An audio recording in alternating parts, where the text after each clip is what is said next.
Hello everyone, इन आया classes में आपका स्वागत है। आज हम क्लास 10th की ग्रामर में अव्यय के विषय में पढ़ने वाले हैं। अव्यय। पिछले अध्याय में हमने विकारी शब्दों अर्थात संज्ञा, सर्वनाम, विशेषण और क्रिया के बारे में पढ़ा। इन्हें विकारी शब्द इसलिए कहा जाता है क्योंकि इन पर लिंग, वचन, कारक आदि का प्रभाव पड़ने पर इनके रूप में परिवर्तन आ जाता है। अब हम अविकारी यानी अव्यय शब्दों के बारे में पढ़ेंगे। अविकारी शब्द वे हैं जिनमें कोई विकार नहीं आता, अर्थात इन पर लिंग, वचन, कारक आदि का कोई प्रभाव नहीं पड़ता, इसलिए इन शब्दों को अव्यय कहते हैं। वाक्य में अवयवों में कोई काट-छांट नहीं होती, वे ज्यों के त्यों बने रहते हैं। अर्थात अव्यय का शाब्दिक अर्थ है जिसका कुछ व्यय नहीं होता हो। अतः अव्यय वे शब्द हैं जिनमें किसी भी परिस्थिति में कोई परिवर्तन नहीं होता, क्या कहलाते हैं? अव्यय कहलाते हैं। जिनमें चाहे वाक्य किसी भी प्रकार का हो, उन शब्दों में कोई भी परिवर्तन नहीं आता। अव्यय के भेद। अव्यय के 5 भेद होते हैं। क्रिया विशेषण अव्यय, संबंध बोधक अव्यय, समुच्चय बोधक अव्यय, विस्मयादि बोधक अव्यय और निपात। क्रिया विशेषण। क्रिया विशेषण अव्यय। निम्नलिखित उदाहरणों को पढ़ते हैं। बंदर अचानक आ गया। श्रीमान जी आप इधर बैठ जाइए।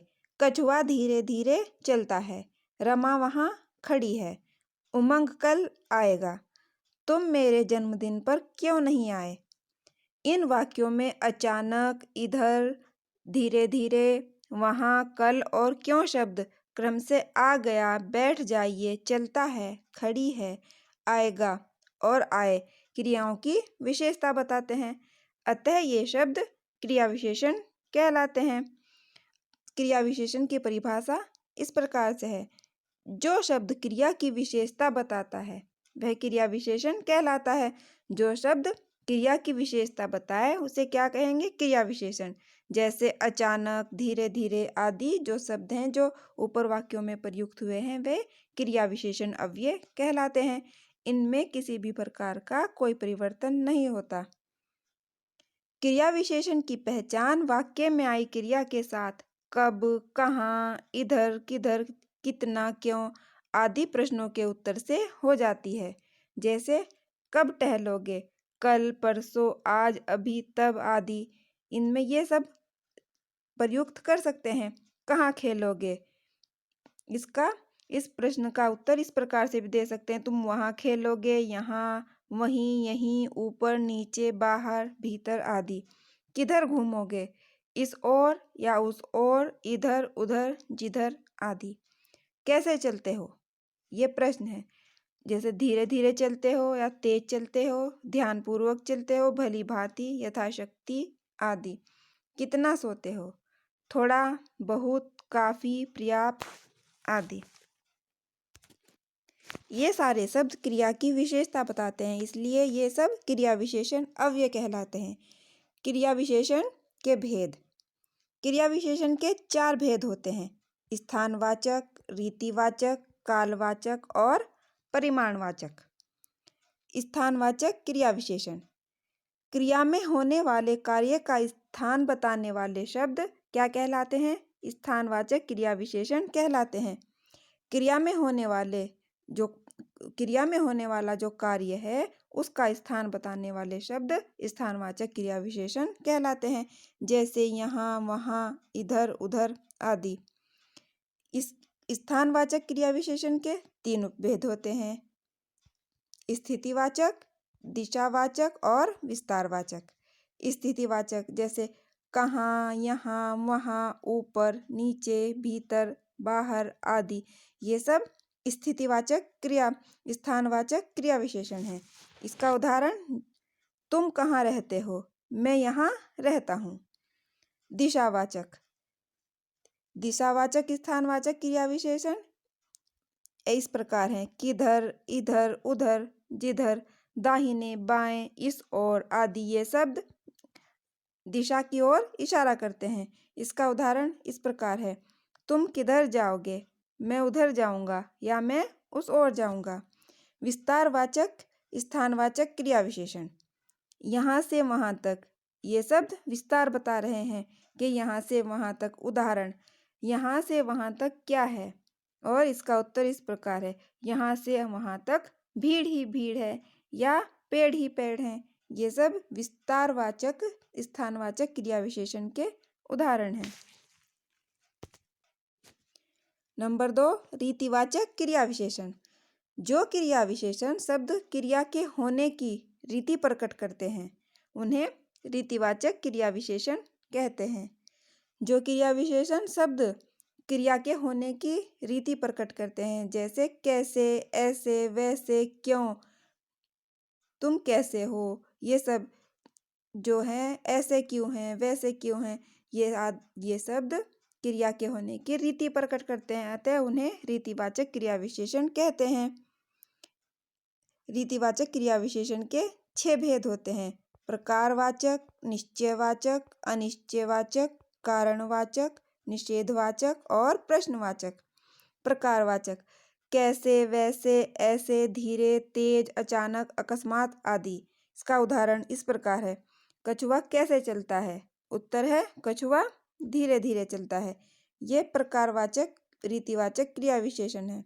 निश्चयवाचक: अवश्य, जरूर, निसंदेह, वास्तव में आदि, जिनमें निश्चय का बोध होता हो। उदाहरण, लता अवश्य जाएगी। अनिश्चयवाचक रीतिवाचक क्रिया विशेषण: कदाचित, संभवतः, शायद, इन शब्दों से अनिश्चय प्रकट हो रहा है, यानी कि कुछ भी निश्चित रूप से नहीं कह सकते। इसका उदाहरण है, उमा शायद आए।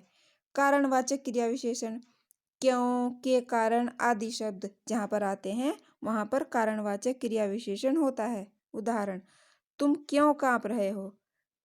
मैं जाड़े के कारण काँप रहा हूँ। निषेधावाचक क्रिया विशेषण: न, मत, नहीं आदि। जिन क्रिया विशेषण में न, मत, नहीं आदि शब्द का प्रयोग होता हो वहाँ पर निषेधवाचक क्रिया विशेषण होता है। उदाहरण, मत लिखो, बाहर, तुम बाहर नहीं जाओ। यहाँ पर मत और नहीं शब्द का प्रयोग हो रहा है, इसलिए यहाँ पर निषेधवाचक रीतिवाचक क्रिया विशेषण है। प्रश्नवाचक क्रिया विशेषण: कहाँ, क्यों, क्या, कब आदि। ये शब्द प्रश्नवाचक क्रिया विशेषण को प्रकट करते हैं, जैसे तुम यहाँ क्यों आए हो? मैं वहाँ क्यों जाऊँ? नंबर 3, कालवाचक क्रिया विशेषण। कालवाचक यानी जो इसके में समय का बोध होता हो। जो क्रिया विशेषण शब्द क्रिया में होने वाले कार्य का समय बताते हैं उन्हें कालवाचक क्रिया विशेषण कहते हैं। यानी जो शब्द क्रिया में होने वाले कार्य का समय बता रहे हों, यानी कि वो कार्य किस समय हुआ हो, वह कालवाचक क्रिया विशेषण कहलाते हैं। कालवाचक क्रिया विशेषण के 3 भेद हैं। नंबर 1, समय संबंधी, 2, अवधि संबंधी और बारंबारता संबंधी। समय संबंधी: आज, कल, परसों, सुबह, प्रातःकाल, सवेरे, पहले, पीछे, अब, जब, कब आदि। ये सब समय संबंधी शब्द हैं और ये कार्य के होने वाला का समय बताते हैं। उदाहरण, वह सुबह आएगा, वह कब आएगा। इनमें सुबह और कब कार्य के होने का समय बता रहे हैं। अवधि संबंधी: दिन भर, रात भर, प्रातः से संध्या तक, सुबह से शाम तक की अवधि। आज, कल, लगातार, हमेशा, सदा आदि।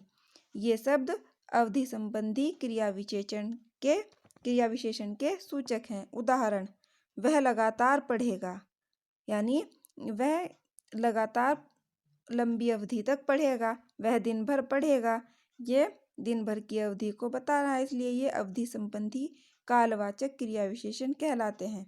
बारंबारता संबंधी: प्रतिदिन, हर बार, कई बार, बार बार, अक्सर, बहुधा आदि। यानी बारंबारता संबंधी यानी कि लगातार, एक के बाद एक। उदाहरण, वह प्रतिदिन टहलता है, यानी वह हर रोज टहलने जाता है। और रीता बार बार परीक्षा देती है, उसकी परीक्षा देने में एक बारंबारता है। इसलिए यहाँ पर बारंबारता कालवाचक क्रिया विशेषण है। नंबर 4, परिमाणवाचक क्रिया विशेषण। जो क्रिया विशेषण शब्द क्रिया में होने वाले कार्य की मात्रा या परिमाण प्रकट करते हैं उन्हें परिमाणवाचक क्रिया विशेषण कहते हैं। जो क्रिया विशेषण शब्द क्रिया में होने वाले कार्य की मात्रा यानी कि परिमाण प्रकट करते हैं उन्हें परिमाणवाचक क्रिया विशेषण कहते हैं। जैसे अधिक, कम, थोड़ा, बहुत आदि ये शब्द परिमाणवाचक क्रिया शब्द के उदाहरण हैं। परिमाणवाचक क्रिया विशेषण 5 प्रकार के होते हैं।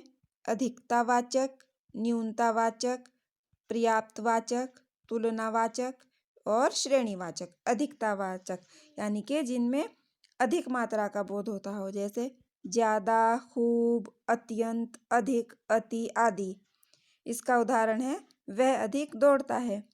न्यूनतावाचक यानी कि जिनमें कमी का बोध हो, तनिक, जरा, थोड़ा आदि। इन शब्दों से न्यूनता का बोध होता है, इसलिए यहाँ पर न्यूनतावाचक क्रिया विशेषण है। जैसे जरा ठहरो, थोड़ा घूम लें। पर्याप्तवाचक, पर्याप्त, काफी आदि ये सब पर्याप्तवाचक परिमाणवाचक क्रिया विशेषण के भेद हैं। उदाहरण, काफी खेल चुके हैं यानी कि अब हम बहुत खेल चुके हैं, अब आराम कीजिए। तुलनावाचक, जहाँ पर तुलना की जाए वहाँ पर तुलनावाचक क्रिया विशेषण होता है। जैसे कितना, जितना, उतना, इतना आदि। उदाहरण, कितना पढ़ोगे, उतना पढ़ो जितना याद रहे। ये शब्द तुलनावाचक क्रिया विशेषण के उदाहरण हैं।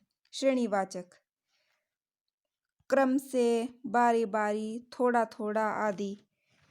ये शब्द श्रेणीवाचक क्रिया विशेषण के उदाहरण हैं। जैसे बारी बारी से जाओ। प्रश्नवाचक क्रिया विशेषण स्थानवाचक, रीतिवाचक, कालवाचक और परिमाणवाचक क्रिया विशेषण के ही अंग होते हैं। वे अलग से इनके प्रकार नहीं होते। जैसे कहाँ हो, ये स्थानवाचक प्रश्नवाचक क्रिया विशेषण है। कैसे हो, रीतिवाचक। कब आए, कालवाचक प्रश्नवाचक क्रिया विशेषण। और कितना पढ़ोगे, ये परिमाणवाचक क्रिया विशेषण है।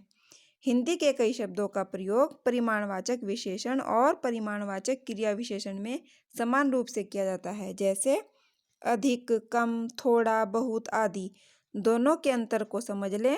जब परिमाणवाचक शब्द किसी वस्तु, संज्ञा की नापतोल प्रकट करते हैं तो परिमाणवाचक विशेषण होते हैं, और यदि क्रिया के कार्य का परिमाण बताते हैं तो क्रिया विशेषण होते हैं। जैसे परिमाणवाचक विशेषण, उसकी दुकान में पर्याप्त सामान है। यहाँ पर पर्याप्त सामान के लिए प्रयोग हुआ है, इसलिए ये परिमाणवाचक विशेषण है। और परिमाणवाचक क्रिया विशेषण यानी कि पर्याप्त खा लिया, यानी कि जितनी ज़रूरत थी उतना खा लिया, पर्याप्त मात्रा में खा लिया।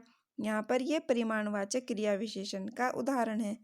काफ़ी खिलाड़ी आए हैं, यानी यहाँ पर खिलाड़ियों की गिनती के लिए काफ़ी वर्ड शब्द का प्रयोग हुआ है, इसलिए यहाँ पर ये परिमाणवाचक विशेषण है। और काफ़ी खेल चुके, अब घर चलो।